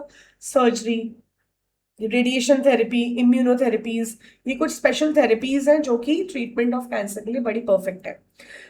Tumour cells में जैसे radiotherapy में tumour cells को irradiate करते हैं लीथली, ताकि आसपास के वो जो जितने भी कैंसर सेल्स हैं वो डेड हो जाए, उनका डीएनए ब्रेकडाउन हो जाए और आसपास के नॉर्मल सेल्स हेल्दी रहें। So taking proper care of normal tissues surrounding the tumor mass. So chemotherapeutic drugs are used to kill cancerous cells. Some of these are specific for particular tumors. Majority of drugs have side effects like hair loss, anemia, or most of the cancers are treated by combination of surgery, radiotherapy and chemotherapies. So patients को कुछ particular substances दिए जाते हैं जो उनके immunity को better boost करते हैं। उनको biological response modifier such as alpha interferons बोला जाता है, which activates their immune system and helps in destroying the tumours. अब हम पढ़ते हैं इसका last section, drugs and alcohol abuse, जिसमें पिक्चर बेस्ड क्वेश्चंस भी हैं काफी पीवाईक्यूज में। जैसे ये है एक कैटेगरी ड्रग्स एंड अल्कोहल में, पहले हम ड्रग्स का डिस्कशन करेंगे, उसके बाद आता है tobacco and then alcohol, 3 paragraphs, उसका प्रॉब्लम्स, कॉजेज एंड उसका सोल्यूशन। सो ड्रग्स के ऊपर है सर्वेज एंड स्टैट्स। तो यूज ऑफ ड्रग्स और alcohol has been on the rise specially among the youth. तो really it is a cause of concern as it could result in many harmful effects. Proper education और guidance मिलना बहुत जरूरी है youth को, ताकि हम उनको बचा सकें इस तरह के हैवॉक से, एंड बिहेवियर उनका पैटर्न स्टडी करना एंड फॉलो हेल्दी लाइफस्टाइल। ठीक है, एक पर्टिकुलर पैटर्न में उनको गाइड करना कि ऐसे वो अपने आप को ठीक कर सकते हैं। ड्रग्स जो कॉमनली अब्यूज्ड होते हैं वो ओपियोइड्स, कैनाबिनॉइड्स और कोका एल्कोलॉइड्स होते हैं। Majority of these drugs are obtain from flowering plants, some of them are obtain from fungi. ठीक है, opioids are the drugs which bind to specific opioid receptors present in our central nervous system and gastrointestinal tract पे, जैसे कि heroin commonly called smack, उसको हम डाइएसिटाइल morphine भी बोलते हैं। ये व्हाइट होता है, ऑर्डरलेस, बिटर और क्रिस्टलाइन होता है।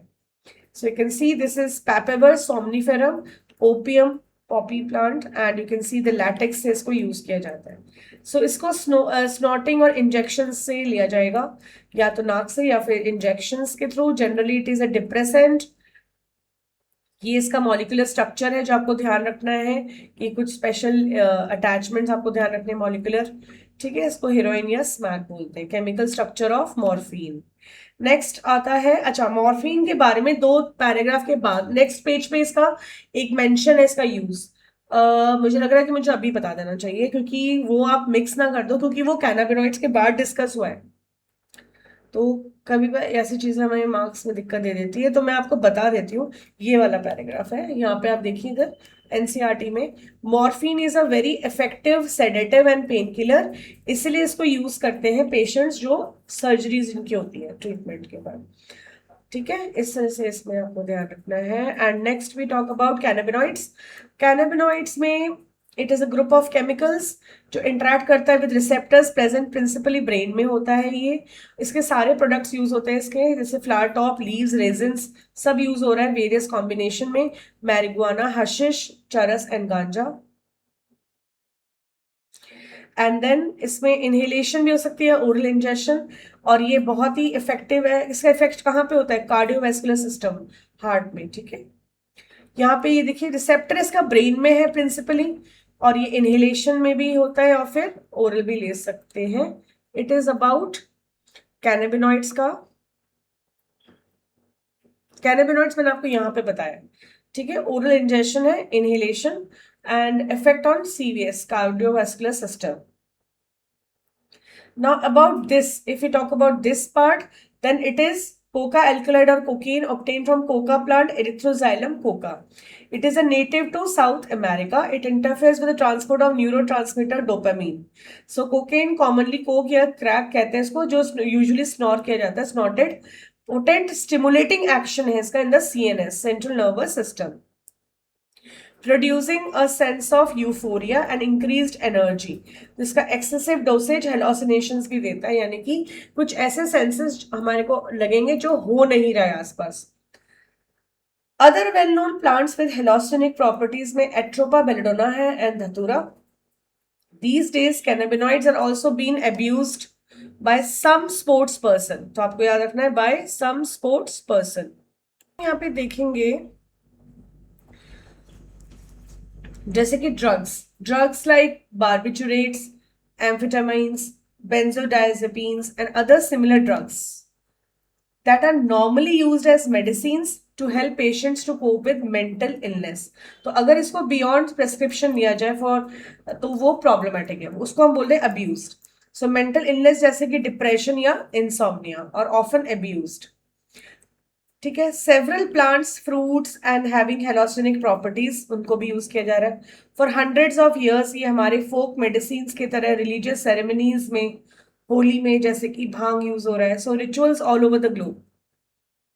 सो when these are taken for purpose other than medicinal use, या फिर उसका अमाउंट या फ्रीक्वेंसी इम्पेयर्ड कर रहा है किसी के फिजिकल, फिजियोलॉजिकल और साइकोलॉजिकल फंक्शंस को, तो हम कहेंगे कि वो ड्रग अब्यूज्ड है, ड्रग अब्यूज हो रहा है। So here it is the inflorescence, we can see leaves of cannabis sativa. ये है धतूरा, हेलोसिजेनिक। सो इसमें फ्लावरिंग ब्रांच इसका विजिबल है, ये हेलोसिजेनिक है, राइट? इसमें पिक्चर आया हुआ है बिकॉज, बट इसमें आपको हेलोसिनिक प्रॉपर्टी याद रखना है। नेक्स्ट अब हम बात करते हैं निकोटीन, दैट इज स्मोकिंग की, paves the way to hard drugs, और ये मोर देन 400 ईयर्स से कल्चर में है। ये स्मोक्ड है, च्यूड है और यूज्ड एज स्नफ भी। स्नफ मीन्स नाक से इसको खींचते हैं, right? Tobacco contains large number of chemical substances including nicotine and alkaloid है, ये एक ऑर्गेनिक कंपाउंड है। निकोटीन स्टिमुलेट्स एड्रिनल ग्लैंड, इससे एड्रिनल रश, यानी कि हम कह सकते हैं बॉडी का कॉर्टिसोल लेवल हाई रहता है, स्ट्रेस्ड हार्मोन है ये, बॉडी का लेवल हाई रहता है उसमें, सो बॉडी में वो हाई रहता है, to release adrenaline and nor adrenaline into blood circulation, both of which raises blood pressure, increases the heart rate. Smoking associated है with increased incidence of cancers of lungs, urinary bladder and throat. Bronchitis भी है, emphysema, alveolar sac अपनी flexibility lose कर जाता है उसमें, coronary heart diseases, gastric ulcer, ये सब. Next assertion है tobacco chewing is associated with increased risk of cancer of oral cavity. So smoking increases carbon monoxide content in blood and reduces the concentration of heme-bound oxygen. This causes oxygen deficiency in the body. So, अब assertion with A, when one buys a packet of cigarettes, one cannot miss the statutory warning that it is present in the packing, which warns against smoking and says how it is injurious to health. So, smoking is very prevalent in society, both among young and old. So dangers of smoking is chewing tobacco and its addictive nature. Youth and old need to avoid these habits. Any addict requires counseling and medical help. to get rid of this. ये Coca alkaloid का structure है and it interferes with, ये dopamine के साथ interfere करता है, तो ये स्टिमुलेशन है, ब्रेन को अलर्ट रखता है, एनर्जी इंक्रीज करता है, और एक्सेस कंजप्शन से ये हेलोसिनेशंस अफेक्ट देता है. एडोलेसेंस और ड्रग अल्कोहल अब्यूज में, एडोलेसेंस क्या होते हैं, क्या सा पीरियड, इट्स अ पीरियड और एक प्रोसेस का मिक्स्ड अमेलगेमेशन है जिसमें एक child becomes mature in terms of his और हर एटीट्यूड और बिलीव्स और for effective participation in society. ये 12 से 18 साल वाले बच्चों के एज ग्रुप है जिसमें आप सब क्लासेस ले रहे हैं. Adolescence is a bridge linking childhood and adulthood. It is, इसमें several biological and behavioural changes भी देखे गए. Adolescence is a very vulnerable phase of mental and psychological development of an individual. अब हम इसमें देखते हैं क्यूरियोसिटी की बात अगर हम करें, need for adventure and excitement and experimentations constitutes common cause which motivates youngsters towards drug and alcohol abuse. So एक चाइल्ड का नेचुरल क्यूरियोसिटी मोटिवेट करता है him and her to experiment, right. So experimentation और ये natural curiosity first cause होता है. Then first use क्या बनाता है out of curiosity experimentation, later यही एस्केप फेसिंग प्रॉब्लम्स के लिए, कि कोई भी प्रॉब्लम है उससे भागना है, दूर भागना है, उसको भूल जाना है, तो वो चीज है. और एंड ऑफ लेट ये stress from pressure to excel in academics या एग्जामिनेशन, इसका सबसे बड़ा सिग्निफिकेंट रोल कहा गया है, पोल करते हैं जबकि सबसे ज्यादा लोग यंगस्टर्स इस पे क्यों सोच रहे हैं. बट डेफिनेटली मेरी दूसरे वीडियो में मैं जनरल बात करूंगी, उसमें ये बात मैं आप सबको, आप जरूर देखना वो वीडियोस भी, and that are very going to be helpful जब वो पोस्ट करूंगी मैं. तो ये नहीं होता, that's not a solution. Significant role in youngsters to try alcohol and drug. Then cool या progressive to smoke, ये वाली feeling कि बहुत cool effect है, ये movies में देखते हैं कि use drugs and alcohol is also a way of major cause for you to start these habits. So television, movies, newspapers, internet, इसमें जो promote करते हैं ये सारे perceptions. Then unstable or unsupporting family structures and peer pressures. बच्चों में comparison बहुत ज्यादा हो जाता है, so इसके लेके ये start करते हैं. अब मोस्ट इंपॉर्टेंट थिंग क्या है, if they fail to realise the inherent addictive nature of alcohol and drug, की ऑलरेडी हमारे ब्रेन में, क्योंकि हमारे एवोल्यूशनरी टाइम से नोमैडिक थे, ह्यूमन एवोल्यूशन पूरा स्टार्टिंग में नोमैडिक थे, तो they have consume weeds, they must have slept for several weeks, they must have thought it is a relaxing thing and it also reduces their hunger pangs. तो उनको लगेगा कि शिकार करने की भी काफी कम जरूरत पड़ती है अगर इसको कंज्यूम कर ले, तो वो ऑलरेडी ब्रेन में अडॉप्ट, मतलब ऑलरेडी उसका जीन सेट है उसको रिसीव करने के लिए, और ऊपर से अगर ये कोई भी बाहर से अगर हम इसको कंज्यूम कर ले तो डेफिनेटली वो पॉजिटिव इफेक्ट देगा, वो उस पर रिएक्ट करेगा, वो उसके डिमांड को बढ़ाएगा, क्रेविंग करेगा. So addiction is a psychological attachment to certain effects. Addiction तो कुछ भी हो सकता है, चॉकलेट का हो सकता है, किसी पर्टिकुलर ओटीटी प्लेटफॉर्म की मूवी सीरीज के लिए हो सकता है, किसी के भी हो सकता है, चाय के लिए हो सकता है.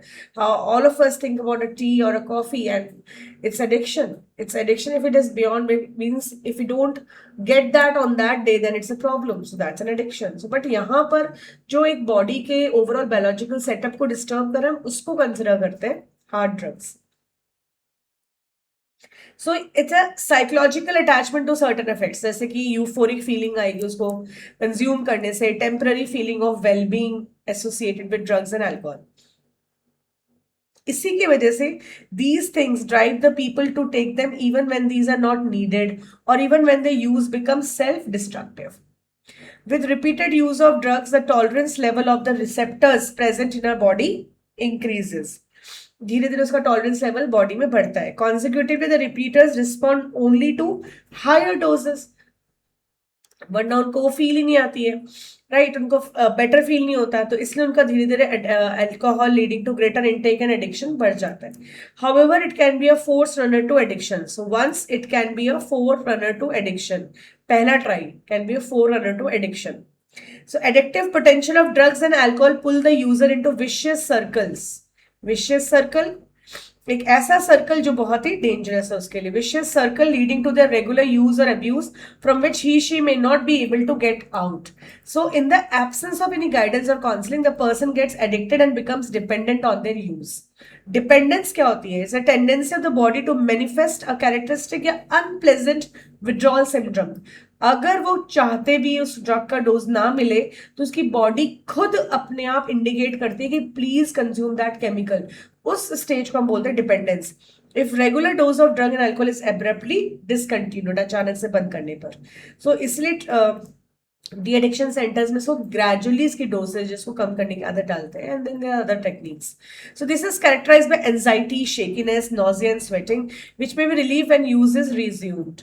In some cases, withdrawal symptoms can be severe and even life-threatening, and the person may need medical supervisions also. Now, dependence. अगर हम assertion में ये देखें, dependence leads to the patient to ignore all social norms. मतलब socially भी वो misbehave कर सकते हैं in order to get sufficient funds अपने आप को सेटाइट करने के लिए, अपने आप को, अपनी बॉडी को फुलफिल, माइंड को फुलफिल रखने के लिए, अपने हिज और हर नीड्स को कंप्लीट करने के लिए। So this results in many social adjustment problems also if they don't get the funds. Effects of drugs and alcohol abuse की बात करें तो इमीडिएट एडवर्स इफेक्ट्स आता है, मैनिफेस्ट होता है by reckless behaviours, vandalism, violence, और एक्सेसिव डोज ऑफ ड्रग्स में lead to coma and death due to respiratory failures, heart failure और सेरिब्रल हेमरेज, यानी ब्रेन में क्लॉट्स बन जाते हैं। कॉम्बिनेशन ऑफ ड्रग्स और their intake along with alcohol is a very very life threatening. Overdose होने से डेथ्स भी हो जाती है। मोस्ट कॉमन वार्निंग साइन क्या है during drug and alcohol abuse among youth includes drop in academic performance, unexplained absence from school and college, lack of interest in personal hygiene, withdrawal हो गया, आइसोलेशन हो गया, डिप्रेशन हो गया, fatigue, aggressiveness, rebellious behaviour, deteriorating relationships with family and friends, loss of interest in hobbies, change in sleeping and eating habits, fluctuation in weight या appetite. And there may be even some far-reaching implications of drug and alcohol abuse. अगर एक abuser is unable to get money to buy drugs, alcohol, she may turn to steal also. तो अगर उनके bracelets नहीं मिल रहे, watch नहीं मिल रही है फेवरेट, अगर किसी घर में उसका फेवरेट मोबाइल नहीं मिल रहा है, तो इंडिकेट हो सकता है कि हाँ कुछ तो प्रॉब्लम है। The adverse effects are just not restricted to the person who is using the drug और the alcohol. At times a drug and alcohol addict becomes the cause of mental and financial distress. पूरी family के लिए, वो friends family के लिए troublesome है, because वो they are always chasing for money. So those who take drugs intravenously, IV say through injections, they share needles because they are costly, and they take 3 to 4 partners. They are sharing that costing, and what happens? It leads to STDs also. Direct invitation to STDs like AIDS and hepatitis B, क्योंकि infected needle या syringe use हुआ है. अगर एक भी person उसमें से HIV या hepatitis B का पेशेंट है, तो viruses which are responsible for these diseases are transformed from one person to another by sharing of infected needles and syringes. Both AIDS and hepatitis B infections are chronic. ये काफी लंबे time तक रहते हैं body में, आसानी से ठीक भी नहीं होते, मोस्टली इनक्योरेबल और फेटल है. So both can be transmitted through sexual contact और इन्फेक्टेड ब्लड बोथ. तो ये एक ऐसे 2 बीमारियां हैं जो एसटीडीज में भी काउंटेड है और इस तरह तरीके से भी counted है. Use of alcohol during adolescence may also have long-term effects. जैसे it could lead to heavy drinking in adulthood. Then chronic use of drugs and alcohol damages nervous system में या liver में, जो liver cirrhosis या rotting liver, rot liver करता है, liver को rot कर देता है. तो use of drugs and alcohol during pregnancy में प्रॉब्लम है कि जो फीटस है वो बॉर्न अल्कोहलिक है, क्योंकि उसके अंदर रिसेप्टर्स डेवलप्ड है, तो वो बहुत इरिटेटिंग होगा, बहुत रोएगा, और मिल्क फीड के बाद भी सटाइटी नहीं आएगी उसको. Another misuse of drugs is what certain sportsmen do to enhance their performance के लिए, जैसे कि misuse करते हैं narcotics, analgesics, anabolic steroids, diuretics और certain hormones जो स्पोर्ट्स पर्सन को मसल स्ट्रेंथ देता है and promotes aggressiveness, as a result increase athletic performances. Side effects के यूज ऑफ एनाबॉलिक स्टेरॉइड्स के फीमेल्स के, फीमेल में मैस्कुलिनेशन आ जाती है, features like males, increase aggressiveness, mood swings, depression, abnormal menstrual cycle है, आगे पीछे रिलीज होगा, मतलब not fixed, excessive hair growth on the faces and the body, and enlargement of clitoris, deepening of voice. In males ये होगा acne, formation, increased aggressiveness, mood swings, depression, reduction of size of the testicles, decreased sperm production, potential for kidney and liver dysfunctions, breast enlargement, that is gynecomastia condition, premature baldness, enlargement of prostate gland. So these effects may be permanent with prolonged use. अब यहाँ पे भी एक assertion में दे, in the adolescent male or female, severe facial and body आती है, premature closure of the growth centers of the long bones may result in stunted growth. Prevention and control में हम कैसे देख सकते हैं, ओल्ड एज टू एज है, prevention हमेशा बेटर देन क्योर है, so that has to be taken care यहाँ पे. एंड इसमें हम देखते हैं true that habits such as smoking, taking drugs और alcohol are more likely to be taken up at a young age. ये young age में सबसे ज्यादा पॉपुलर होते हैं, जल्दी वो बहक भी सकते हैं, बच्चे कन्विंस हो जाते हैं, बहुत ईजिली मोल्ड हो जाते हैं. So more during adolescence, so it is best to identify the situation और दे दैट जो पुश करता है एडोलेसेंट को टुवर्ड्स ड्रग्स और अल्कोहल, उस सिचुएशन को समझो, उसको अवॉइड करें. And to take remedial measures well in time. तो पेरेंट्स और टीचर्स का स्पेशल रिस्पॉन्सिबिलिटी है इसमें role play. Parenting is very important and a very unique skill. इसमें हमारी सेपरेट वीडियोज रिलीज होगी. Parenting that combines with high level of nurturance and consistent discipline has been associated with lowered risk of substances, alcohol, drug, tobacco abuse. Avoid undue peer pressure. जैसे कि every child has his or her own choice and personality, which should be respected and nurtured. A child should not be pushed unduly to perform beyond his or her threshold limits. जितना वो कर सकता है, potential है उसका, उसको उतना ही आपको टारगेटेड बेस देना चाहिए, उसको उतना फ्रीडम देना चाहिए, वो अपने आप को धीरे धीरे ग्रो करे, अपने पोटेंशियल के अकॉर्डिंग वर्क आउटपुट प्रोड्यूस करे.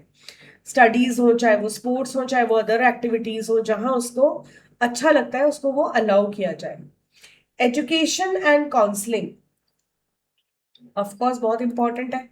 इसमें प्रॉब्लम्स या स्ट्रेस जो होता है उसको कैसे रिलीव करते हैं, उसको that is important. Vent out कैसे करें अपने एंगर को. And it would be worthwhile to channelise the child's energy into healthy personal like sports, reading, music, yoga and other extra curricular activities. और ऐसे कुछ योगा प्रैक्टिसेस हैं जो इस बच्चे को स्ट्रेस फ्री कर सकते हैं. Seeking help from parents and pairs. So help from parents and pairs should be sought immediately so that they can guide appropriately. Then A, हम इसमें बात करें assertion with A option. Besides getting proper advice to sort out their problems, this would help young to vent their feelings of anxiety and guilt. Looking for danger signs is very important. Alert parents and teachers need to look for, identify the danger sign discussed above. This would help the initiating proper remedial steps or treatment. Seeking professional medical help, यानी कि better है कि जो इसमें trend है professionals उन्हीं की मदद ली जाए. Highly qualified psychologist, psychiatrist and mentorships भी ले सकते हैं. And de addiction and rehab programmes उन इंडिविजुअल्स के लिए जिनको सूट करता है for drug and alcohol abuse. With such help, the affected individual with sufficient efforts and willpower, they can get rid of the problem completely and lead to perfectly normal and healthy life. Right? So this is about it. Summary इसमें मैंने इस वाले में slide में added नहीं है, but more और less हमने उसकी सारी लाइंस कवर कर रखी हैं that I have checked. Right, students? All right. Bye for now.